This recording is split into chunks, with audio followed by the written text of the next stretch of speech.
All right, so today we're back. I'm gonna do some electrical work. Jason's out, probably taking a nap right now.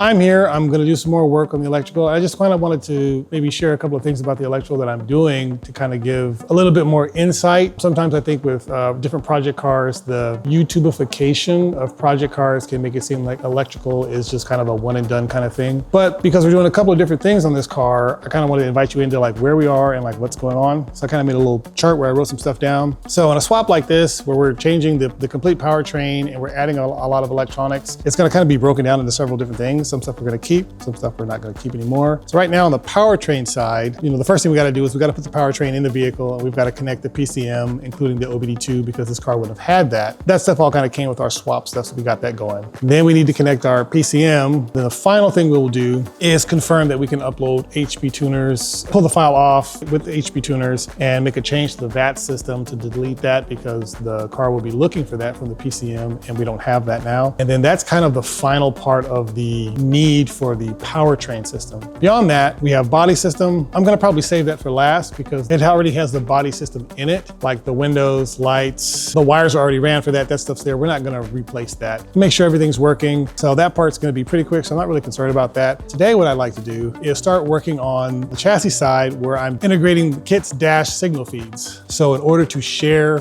RPM, wheel speed, fuel gauge, we're gonna have to import those now. So I see how that stuff connects to the KITT dash originally from the car, but those wires are now going to a computer that we don't use because we have a different engine. So what I'm gonna do today is kind of pull back, find out where those connections are that it needs, confirm if there's any kind of strange resistance that I need to be aware of. So that's what I'm gonna do, is try to find the things that feed the things on the dash specific to the engine that KITT would have expected to get from the cluster that this car is not using anymore. More kind of like boring stuff, I guess, but it's kind of the last weird thing we need to do electronically. The rest of the bodywork done. When that's done with the painting, we'll be able to put everything in and make final connections that'll be soldered and crimped and put into place that are not meant to come out like that. But for today, we just want to isolate them, verify them, find them, and then use that. So that's pretty much what's going on today. So let's get to it.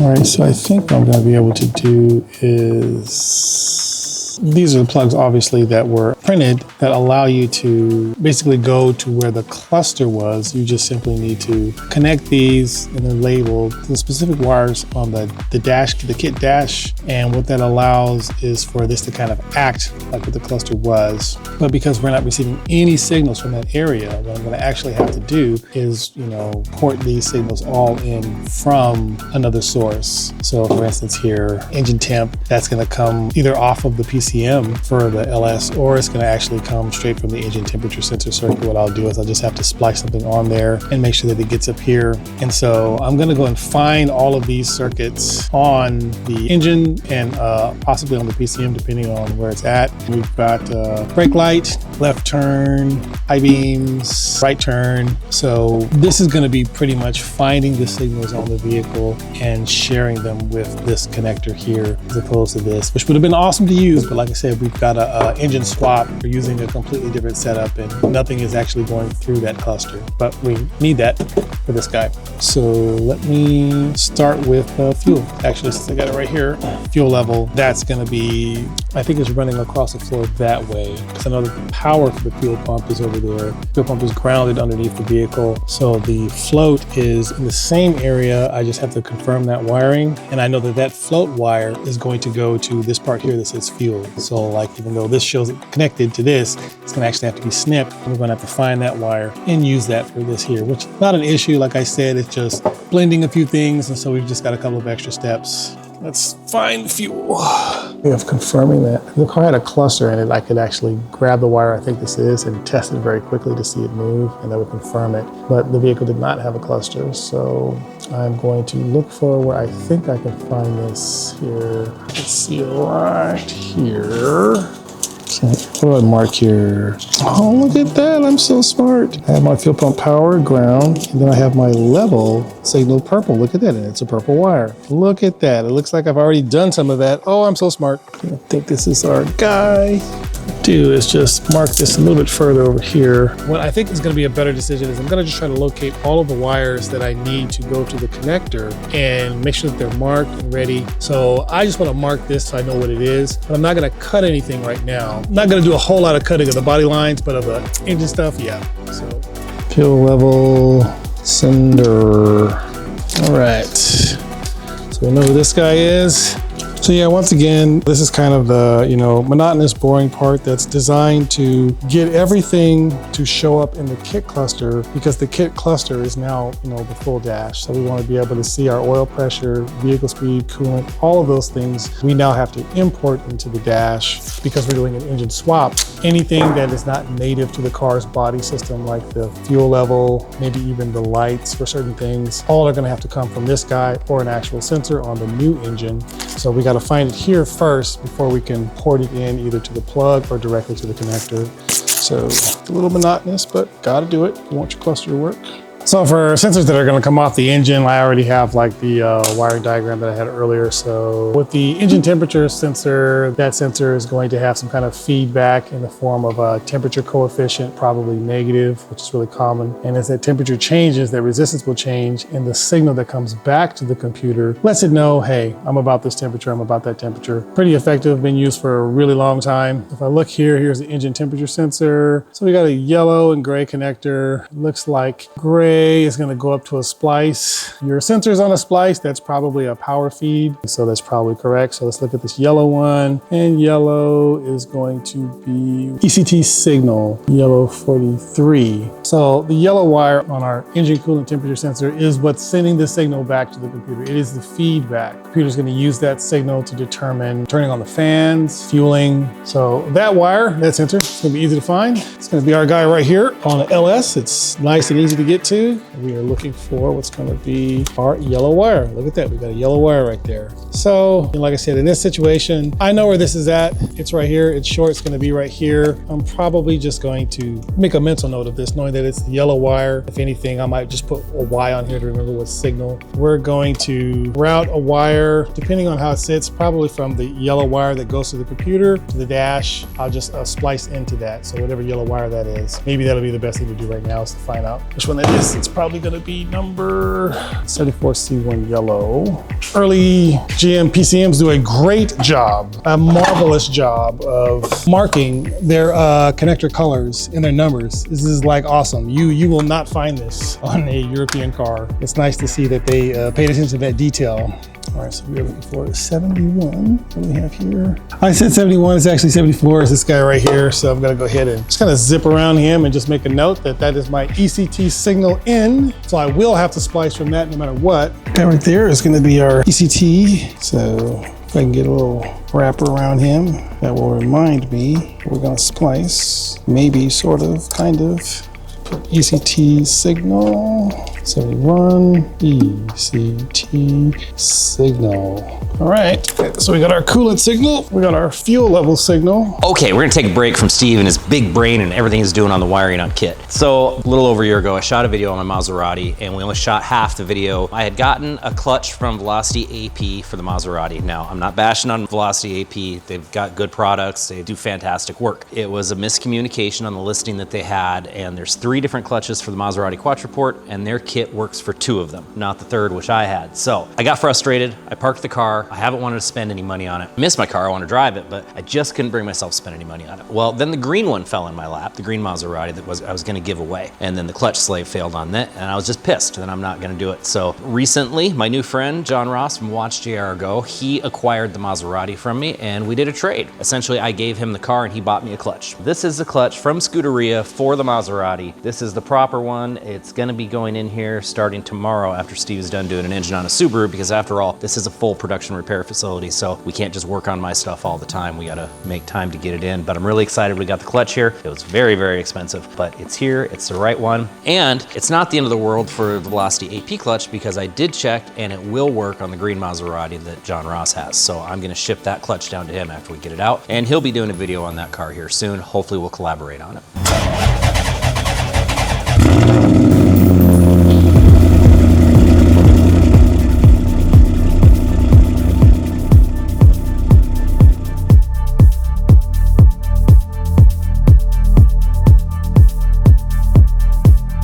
All right, so now I'm looking up tachometer for, or the tachometer output to the cluster from the PCM for the LS motor. So that's not gonna show up in my diagram over there, because that diagram is just ECU outputs and inputs sans the tach and a couple of other things. So we got here. All right, so we're looking at tach out as, tach out is gonna be white tin, interesting. White tin is tach output, and that's gonna come from the PCM to, yeah, so there's no in between module there. No, there's white tin right there. All right.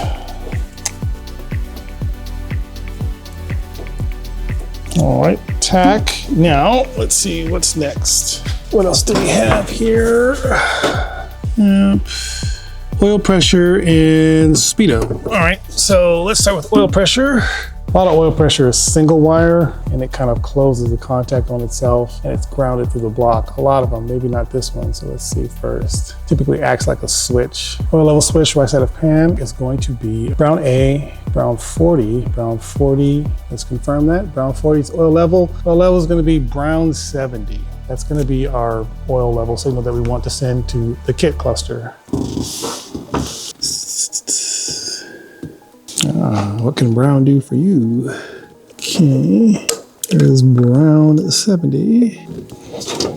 A lot of wiring, things in your projects, if you're unsure and you're, not really thinking you could take it on, I would encourage you to think again. Just slow down, take it piece by piece. Don't feel like you're in a rush with wiring. If you can drop an engine in an hour, that's great. If your wiring takes you a couple of weeks, that's fine. If that's the route you want to take, I understand, people getting a swap harness or something, but like if you want to do the wiring on your own vehicle, just take time. Just look at what you need, find that on your diagram, and then make sure that that signal goes where it's supposed to go. And that's the gist of doing the wiring part. The other part of it is actually the physical connection. Just make sure, you use a good quality crimp, good solder, and you just practice that. You can get, wire that you have around your house or an old electronic part and just practice that, kind of get good at it, and then start to do it on your own vehicle. You'll find that the wiring, once you knock that out, you really won't be afraid to do most of the projects on your car, because that's the one thing where it's like, oh, I've got to have a professional. If you're inclined to do this work anyways, I think you can do it. So, just take it slow and you'll be all right. Oil pressure. Now, speedo.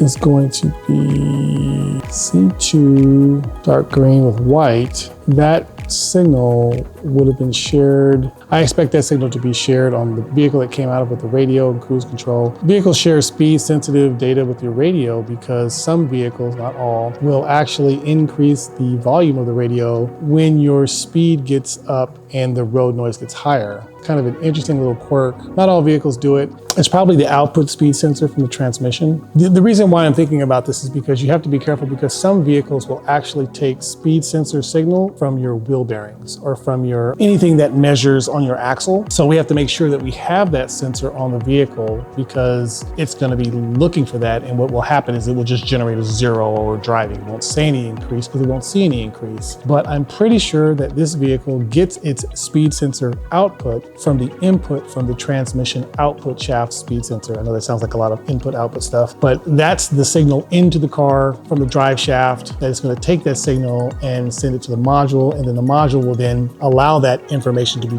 disseminated to the junction block. We just want to send it to the cluster. So this is out. It's going to be C250 dark green and white. Let's see here. All right, there's C250 green and white. Look at that. There's a green wire with a white stripe. Alrighty, it's gonna be our next guy.